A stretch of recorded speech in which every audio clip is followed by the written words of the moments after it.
हमारा अगला प्रैक्टिकल है गोलाई मापी की सहायता से शीट की मोटाई ज्ञात करना।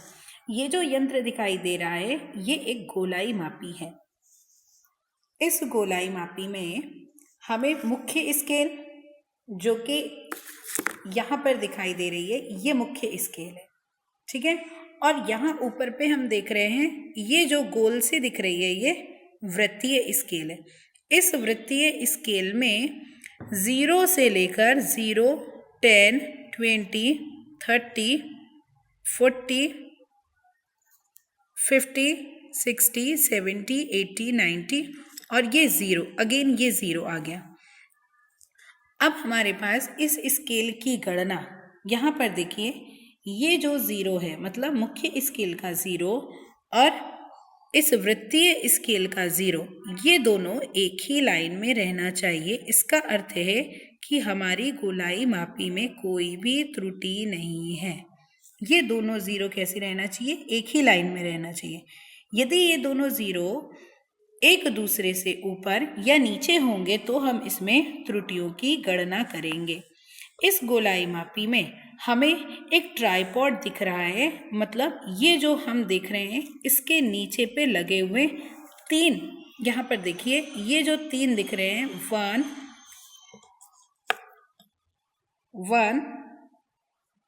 2 और 3, ये जो इसके 3 टांगे हैं इसे हम ट्राइपॉड कहते हैं। जबकि यहाँ पर ये जो बीच में दिखाई दे रही है ये नट बोल्ट सिद्धांत पे काम करेगा और ये बिल्कुल वैसे ही पेच है जैसे हमने स्क्रू गेज में देखा था।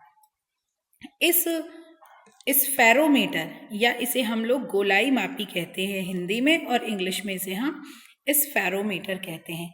इसकी सहायता से हम किसी भी दिए गए कांच के शीट, किसी भी ग्लास शीट की मोटाई कि ये कितनी मोटी है उसे हम ज्ञात कर सकते हैं, इसकी मोटाई कितनी है।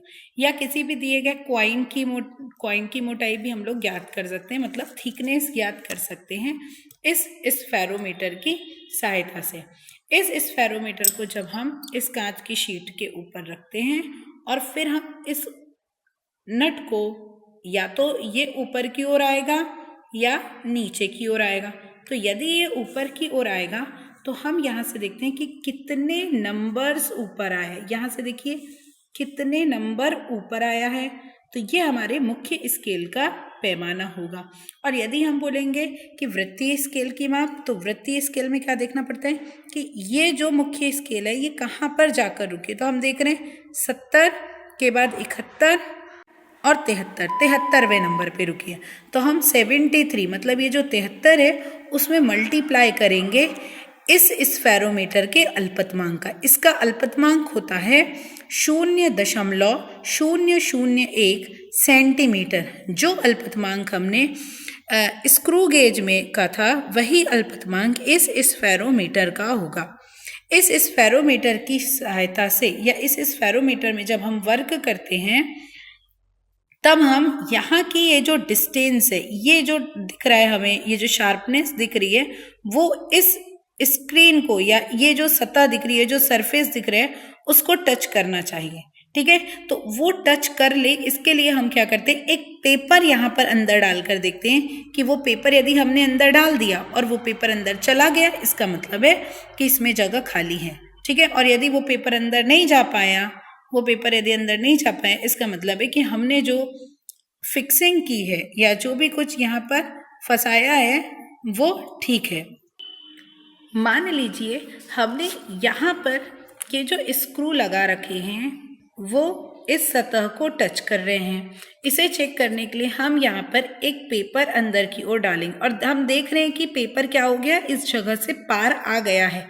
इसका मतलब है कि ये सरफेस इसमें टच नहीं हुई है। अब हम इसे क्या करेंगे, हम इसे थोड़ा सा और घुमा के देखेंगे। ये देखिए हम इसे और घुमा रहे हैं ताकि ये सतह को टच कर ले। शायद अब टच कर लिया है। अब हम इसे फिर से चेक करेंगे और इसे चेक करने के लिए हम अगेन पेपर डालेंगे। अब देख रहे हैं, देखिए मैं कितना फोर्स लगा रही हूँ लेकिन ये पेपर क्या हो रहा है, दूसरे साइड नहीं जा पा रहा। इसका मतलब है कि अब की जो स्थिति है वो कैलकुलेशन के लिए अच्छी है।